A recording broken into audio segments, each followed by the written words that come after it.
Noveno. En aquella época había en París una docena de perfumistas. 6 de ellos vivían en la orilla derecha, 6 en la izquierda y uno justo en medio, en el Pont au Change, que unía la orilla derecha con la Ile de la Cité. En ambos lados de este puente se apiñaban hasta tal punto las casas de 4 pisos que al cruzarlo no se podía ver el río y se tenía la impresión de andar por una calle normal, trazada sobre tierra firme, que era además muy elegante. De hecho, el Pont du Change pasaba por ser el centro comercial más distinguido de la ciudad. En él se encontraban las tiendas más famosas, los joyeros y ebanistas, los mejores fabricantes de pelucas y bolsos, los confeccionistas de las medias y la ropa interior más delicada, los comercios de marcos, botas de montar y bordado de charreteras, los fundidores de botones de oro y los banqueros. También estaba aquí el negocio y la vivienda del perfumista y fabricante de guantes Giuseppe Baldini. Sobre su escaparate pendía un magnífico toldo esmaltado en verde, y al lado podía verse el escudo de Baldini, todo en oro, con un frasco dorado del que salía un ramillete de flores doradas, y ante la puerta una alfombra roja que igualmente llevaba el escudo de Baldini bordado en oro. Cuando se abrían las puertas sonaba un carrión persa, y 2 garzas de planta empezaban a lanzar por los picos agua de violeta que caían en un cuenco dorado, que tenía la misma forma de frasco que del escudo de Baldini. Detrás del mostrador de clara madera de Bach se hallaba el propio Baldini, viejo y rígido como una estatua, con peluca empolvada de plata y levita ribeteada de oro. Una nube de agua de Frangipan, con la que se rociaba todas las mañanas, le rodeaba de modo casi invisible y relegaba su persona a una difusa lejanía. En su inmovilidad parecía su propio inventario. Solo cuando sonaba el carrión y escupían las garzas, lo cual no sucedía muy a menudo, cobraba vida de repente. Su figura se encogía, pequeña e inquieta, y después de muchas reverencias detrás del mostrador, salía precipitadamente, tan deprisa como la nube de agua de Frangipan apenas podía seguirle, para pedir a los clientes que se sentaran a fin de elegir entre los más selectos perfumes y cosméticos. Baldini los tenía a millares. Su oferta abarcaba desde las esencias absolues, esencias de pétalos, tinturas, extractos, secreciones, bálsamos, resinas y otras drogas en forma sólida, líquida o sérea, hasta aguas para el baño, lociones, sales volátiles, vinagres aromáticos y un sinnúmero de perfumes auténticos, pasando por diversas pomadas, pastas, polvos, jabones, cremas, almohadillas perfumadas, mandolinas, brillantinas, cosmético para los bigotes, gota para las verrugas y emplastos de belleza. Sin embargo, Baldini no se contentaba con estos productos clásicos del cuidado personal. Su ambición consistía en reunir en su tienda todo cuanto oliera o sirviera para producir olor. Y así, junto a las pastillas olorosas y los pebetes y sahumerios, tenía también especias, desde semillas de anís a canela, jarabes, licores y jugos de fruta, vinos de Chipre, Málaga y Corinto, mieles, cafés, tés, frutas secas y confitadas, higos, bombones, chocolates, castañas e incluso alcaparras, pepinos y cebollas adobadas y atún en escabeche. Y además, lacre perfumado, papel de cartas oloroso, tinta para enamorados que olía a esencia de rosas, carpetas de cuero español, portaplumas de madera de sándalo blanca, estuches y cofres de madera de cedro, ollas y cuencos para pétalos, recipientes de latón para incienso, frascos y botellas de cristal con tapones de ámbar pulido, guantes y pañuelos perfumados, acericos rellenos de flores de nuez moscada y papeles pintados con olor a almizcle que podían llenar de perfume una habitación durante más de 100 años. Como es natural, no todos estos artículos tenían cabida en la pomposa tienda que daba a la calle o al puente, por lo que a falta de un sótano tenía que guardarse no solo en el almacén propiamente dicho, sino también en todo el primero y segundo piso y en casi todas las habitaciones de la planta baja orientadas al río. El resultado era que en casa de Baldini reinaba un caos indescriptible de fragancias, precisamente por ser tan selecta la calidad de cada uno de los productos, ya que Baldini solo compraba lo mejor. El conjunto de olores era insoportable, como una orquesta de 1000 músicos que tocaran fortísimo 1000 melodías diferentes.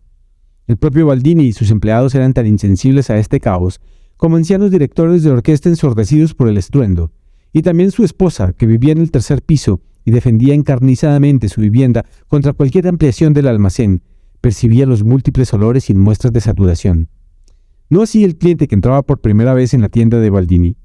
La mezcla de fragancias le salía al paso como un puñetazo en la cara, y según su constitución le exaltaba o aturdía, y en cualquier caso confundía de tal modo sus sentidos que a menudo olvidaba por qué había venido. Los chicos de recados olvidaban sus encargos, los caballeros altivos se volvían suspicaces y alguna que otra dama sufría un ataque mitad histérico, mitad claustrofóbico, se desmayaba y solo podía ser reanimada con las sales vitales más fuertes, compuestas de esencias de claveles, amoníaco y alcohol alcanforado.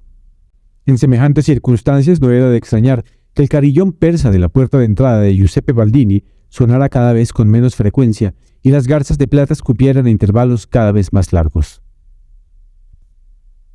10. «Chenier», gritó Baldini desde detrás del mostrador, donde había pasado horas inmóvil como una estatua mirando fijamente la puerta. «¡Poneos la peluca!» Y entre jarras de aceite y oliva y jamones de Bayona colgados del techo, Chenier, el encargado de Baldini, algo más joven que este, pero también un hombre viejo, apareció en la parte elegante del establecimiento. Se sacó la peluca del bolsillo de la levita y se la encasquetó. «¿Salís, señor Baldini?» «No», respondió el interpelado. «Me retiraré unas horas a mi despacho y no deseo ser molestado bajo ningún concepto». «Ah, comprendo. ¿Pensáis crear un nuevo perfume, Baldini?» «Así es, destinado a perfumar un cuero español para el conde Berhamont. Me ha pedido algo nuevo, algo como... Creo que he mencionado algo como llamado Amoris Psique, obra de ese chapucero de la rue Saint-André des Arts, Pélissier. Eso, Pélissier. Eso es, así se llama el chapucero. Amoris Psique de Pélissier. ¿Lo conocéis?» «Sí, claro. Se huele ya por todas partes. Se huele en todas las esquinas, aunque, si deseáis saber mi opinión, nada especial. Desde luego no puede compararse en modo alguno con los que vos componéis, señor Baldini».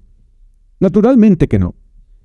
«Ese Amoris Psique tiene un olor extremo vulgar». «¿Vulgar?» «Completamente vulgar, como todo lo de Pélissier. Creo que contiene aceite de lima». «¿De veras? ¿Y qué más?» «Esencia de azahar, tal vez, y posiblemente tintura de romero, aunque no puedo afirmarlo con seguridad». «No me importa nada en absoluto. Naturalmente. Me importa un bledo lo que ese chapucero de Pélissier ha echado a su perfume. No me pienso inspirar en él». «Y con toda razón, monsieur. Como sabéis, nunca me inspiro en nadie. Como sabéis, elaboro siempre mis propios perfumes». «Lo sé, monsieur. La idea nace siempre de mí». «Lo sé. Y tengo intención de crear para el conde Berhamont algo que hará verdaderamente furor». «Estoy convencido de ello, señor Baldini». «Encargaos de la tienda. Necesito tranquilidad. No dejéis que nadie se acerque a mí, Chenier».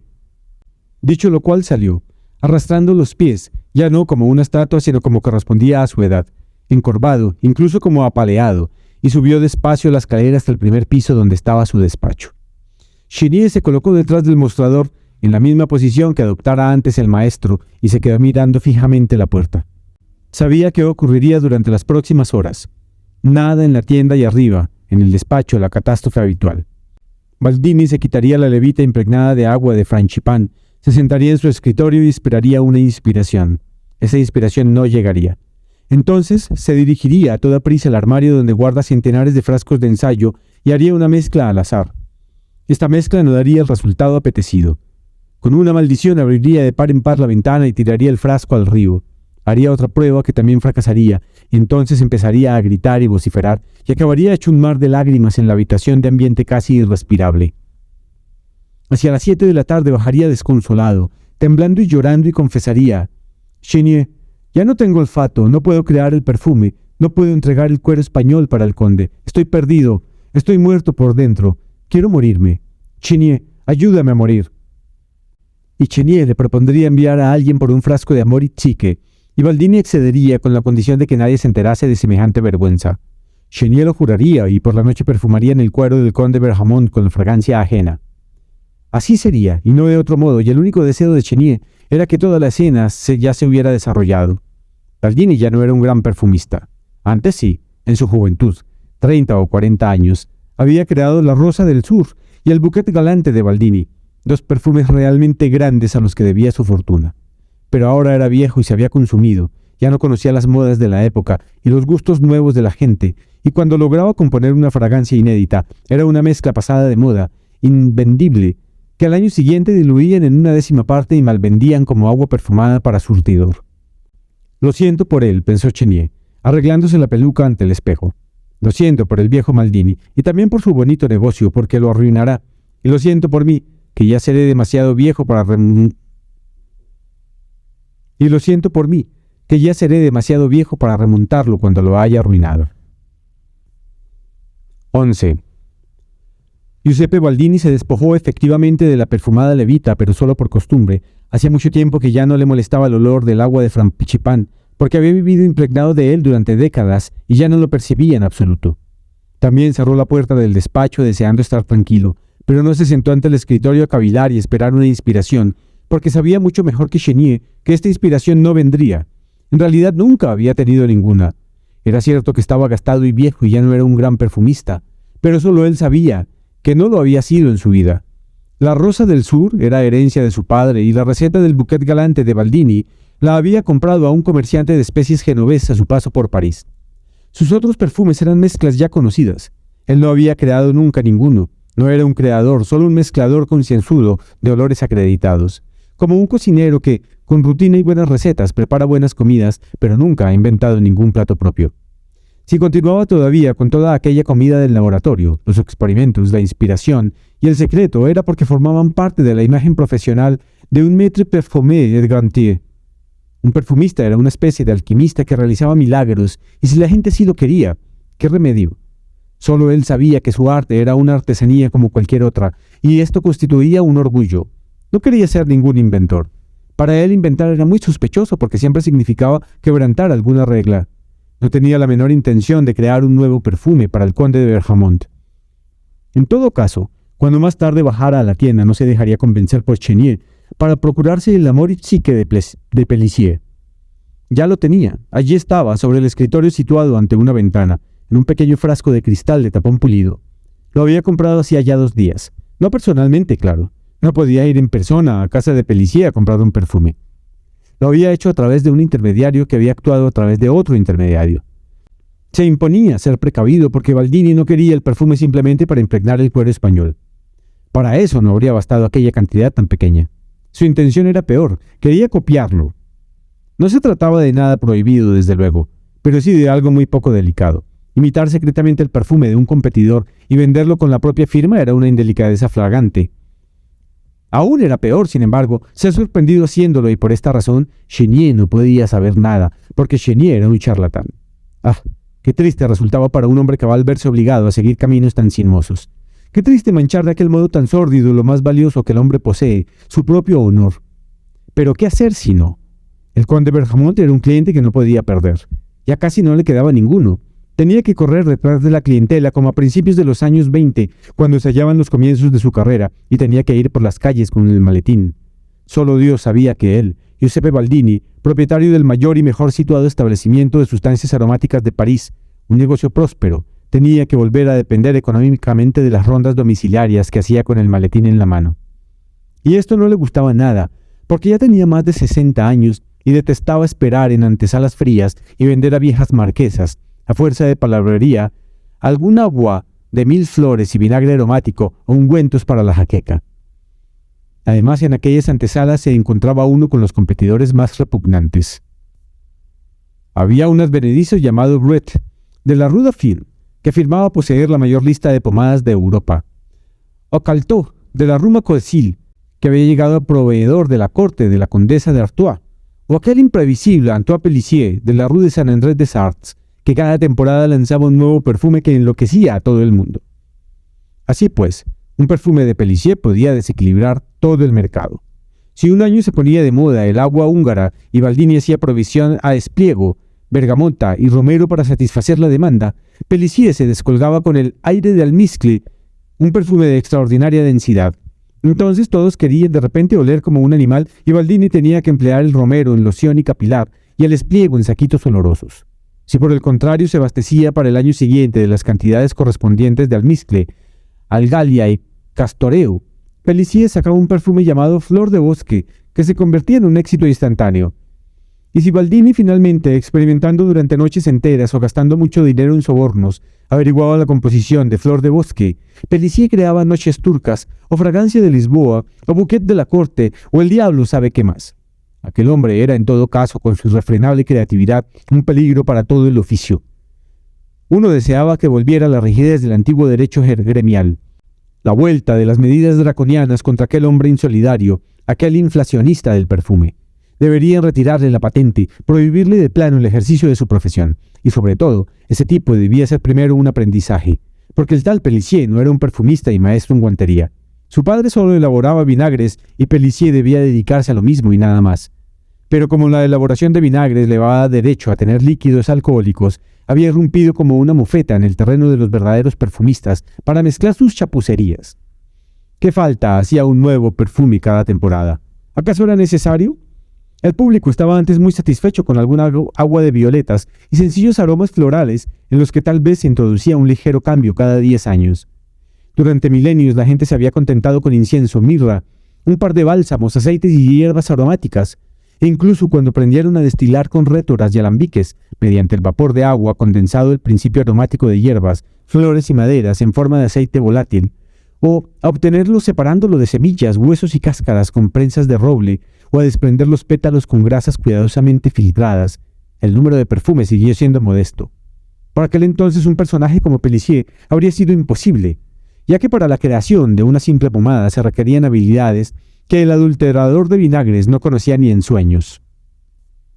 No solo había que saber destilar, sino ser al mismo tiempo experto en pomadas, boticario, alquimista y artesano, comerciante, humanista y jardinero.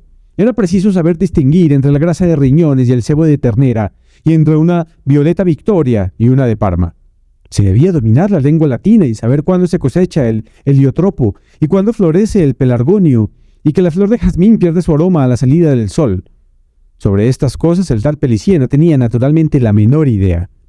Era probable que nunca hubiera abandonado París y no hubiera visto nunca el jazmín en flor, y por consiguiente no sospechara siquiera el trabajo ímprobo que se necesita para obtener de centenares de miles de estas flores una bolita de concret o unas gotas de Essen Absolu. Seguramente solo conocía el jazmín como un líquido concentrado de color marrón oscuro contenido en un frasquito que guardaba en la caja de caudales junto a muchos otros frasquitos de los perfumes de moda. No, una figura como el Cursi de Pellicier no habría destacado en los viejos y buenos tiempos de la artesanía. Para ello le faltaba todo: carácter, formación, mesura y el sentido de la subordinación gremial. Sus éxitos en perfumería se debían exclusivamente a un descubrimiento hecho 200 años atrás por el genial Mauritius Frangipani, un italiano, por cierto, consistente en que las sustancias aromáticas son solubles en alcohol. Al mezclar sus polvos odoríferos con alcohol y convertir su aroma en un líquido volátil, Frangipani liberó el perfume de la materia, espiritualizó el perfume, lo redujo a su esencia más pura, en una palabra, lo creó. ¡Qué obra! ¡Qué proeza trascendental! Solo comparable, de hecho, a los mayores logros de la humanidad, como el invento de la escritura por los asirios, la geometría euclidiana, las ideas de Platón y la transformación de uvas en vino por los griegos. Una obra digna de Prometeo. Y no obstante, como todos los grandes logros intelectuales, que no solo proyectan luz sino también sombras y ocasionan a la humanidad disgustos y calamidades, además de ventajas, también el magnífico descubrimiento de Frangipani tuvo consecuencias perjudiciales, porque al aprender el hombre a condensar en tinturas las esencias de flores y plantas, maderas, resinas y secreciones animales y a conservarlas en frascos, el arte de la perfumería se fue escapando de manos de los escasos artesanos universales y quedó expuesta a los charlatanes, solo dotados de un olfato fino, como por ejemplo esta mofeta de Pellicier. Sin preocuparse de dónde procedía el maravilloso contenido de sus frascos, podía obedecer simplemente a sus caprichos olfativos y mezclar lo primero que se le ocurriera o lo que deseara el público en aquel momento. El bastardo de Pellicier poseía sin duda a los 35 años una fortuna mayor que la de él. Baldini había logrado amasar después de 3 generaciones de perseverante trabajo. Y la de Pellicier aumentaba día a día, mientras la suya, la de Baldini, disminuía a diario. Una cosa así no habría podido ocurrir nunca en el pasado. Que un artesano prestigioso y commerçant introducido tuviera que luchar por su mera existencia no se había visto hasta hacía pocas décadas. Desde que el frenético afán de novedad reinaba por doquier y en todos los ámbitos, solo se veía actividad incontenible, esta furia por la experimentación, esta megalomanía en el comercio, en el tráfico y en las ciencias. Y la locura de la velocidad. ¿Para qué necesitaban tantas calles nuevas que se excavaban por doquier? ¿Y los puentes nuevos? ¿Para qué? ¿Qué ventaja tenía poder viajar a Lyon en una semana? ¿A quién le importaba eso? ¿A quién beneficiaba? ¿O cruzar el Atlántico? ¿Alcanzar la costa americana en un mes? Como si no hubieran vivido muy bien sin este continente durante miles de años. ¿Qué se le había perdido al hombre civilizado en las selvas de los indios o en las tierras de negros? Incluso iban a Laponia, que estaba en el norte, entre hielos eternos, donde vivían salvajes que comían pescado crudo. Y ahora querían descubrir un nuevo continente, que por lo visto se hallaba en los mares del sur, donde quiera que estuviesen estos. ¿Y para qué tanto frenesí? ¿Porque lo hacían los demás? ¿Los españoles? ¿Los malditos ingleses? ¿Los impertinentes holandeses, contra quienes se libraba una guerra cuyo coste era exorbitante? Nada menos que 300.000 libras, pagadas con nuestros impuestos, costaba un barco de guerra que se hundía al primer cañonazo y no se recobraba jamás. Ahora el señor ministro de Finanzas exigía la 10ª parte de todos los ingresos, lo cual era ruinoso aunque no se pagara, porque el estado de ánimo general era de por sí nocivo. La desgracia del hombre se debe a que no quiere permanecer tranquilo en su habitación, que es su hogar. Esto lo dice Pascal. Pero Pascal fue un gran hombre, un frangipani del espíritu, un verdadero artesano, y hoy en día nadie pregunta por estos hombres. Ahora se leen libros subversivos de hugonotes o ingleses, o se escriben tratados, o las llamadas grandes obras científicas en las que todo se pone en tela de juicio. Ya no sirve nada, de improviso todo ha de ser diferente. En un vaso de agua tienen que nadar unos animalitos que nadie había visto antes. La sífilis ha de ser una enfermedad muy normal y no un castigo de Dios. Dios, si es que Él fue quien lo creó.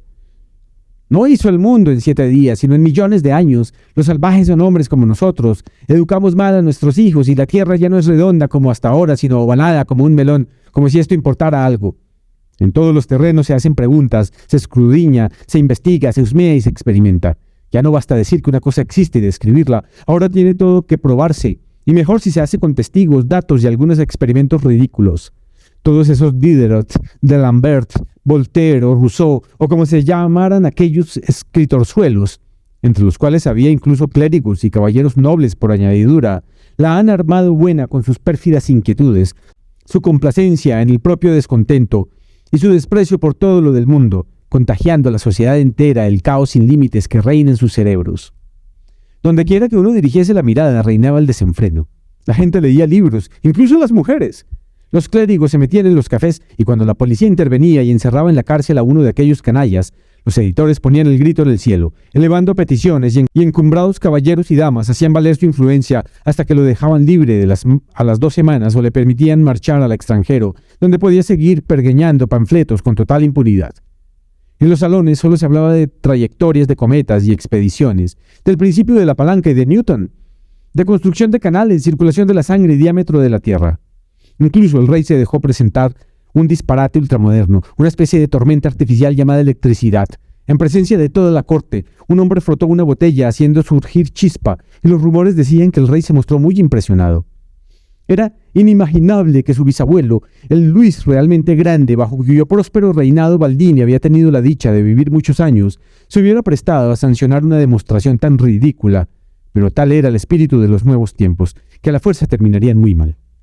Porque cuando sin la menor vergüenza ni inhibición se desafiaba la autoridad de la Iglesia de Dios, cuando se hablaba sobre la monarquía igualmente bendecida por Dios, y de la sagrada persona del rey como si fueran ambos puestos variables en un cargo de otras formas de gobierno, que uno pudiera elegir por capricho, cuando finalmente se llegaba tan lejos como para afirmar, con toda seriedad, que el Dios Todopoderoso, el Supremo Hacedor, no era imprescindible, y el orden, la moral y la felicidad sobre la tierra podían existir sin él, con la mera ayuda de la moralidad innata y la razón humana. ¡Oh, Dios, Dios!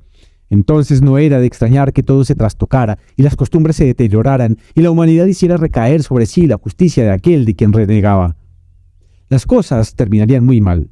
El gran cometa de 1681, del que se había mofado, describiéndolo como solo una lluvia de estrellas, fue sin duda alguna un aviso divino, pues anunció, ahora se sabía, un siglo de desmoralización, de caída en un pantano intelectual, político y religioso creado por el hombre, en que la humanidad se precipitaría y en el cual solo prosperarían malolientes plantas palustres, como el tal Pelicier.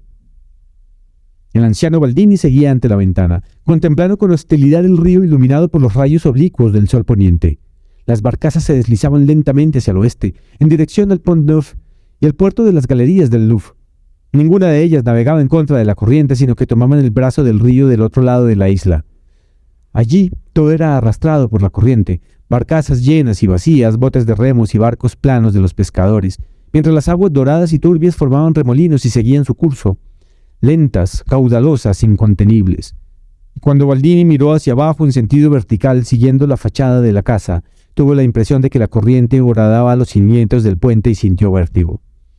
Había sido un error comprar la casa del puente, y otro todavía mayor comprarla del lado que quedaba al oeste. Así tenía siempre ante su vista la corriente eterna del río, comunicándole la sensación de que tanto él mismo como su casa y la riqueza amasada durante muchos decenios desaparecerían con la corriente río abajo, y de que él era demasiado viejo y débil para luchar contra la fuerza de las aguas. Muchas veces, cuando tenía cosas que hacer en la orilla izquierda, en el barrio de la Sorbona o de Saint-Sulpice, no iba por la isla y el Pont Saint-Michel, sino que daba un rodeo por Pont-Neuf, porque en este puente no habían construido casas, y entonces se colocaba ante el pretil que daba al este y miraba río arriba para contemplar al menos por una vez la corriente fluyendo hacia él, y durante un rato gozaba imaginando que la tendencia de su vida se había invertido. Los negocios y la familia prosperaban, las mujeres acudían a su encuentro y su existencia, en lugar de desvanecerse, se alargaba cada vez más. Sin embargo, al alzar un poco la vista veía su casa a pocos centenares de metros de distancia, frágil y estrecha, encaramada en el Pont du Change, y veía la ventana de su despacho en el primer piso y se veía a sí mismo entre la ventana contemplando el río y la corriente como ahora. Y entonces se desvanecía el bonito sueño, y Baldini, detenido en el Pont-Neuf, daba media vuelta, más deprimido que antes, deprimido como ahora, cuando dio la espalda a la ventana y fue a sentarse ante el escritorio.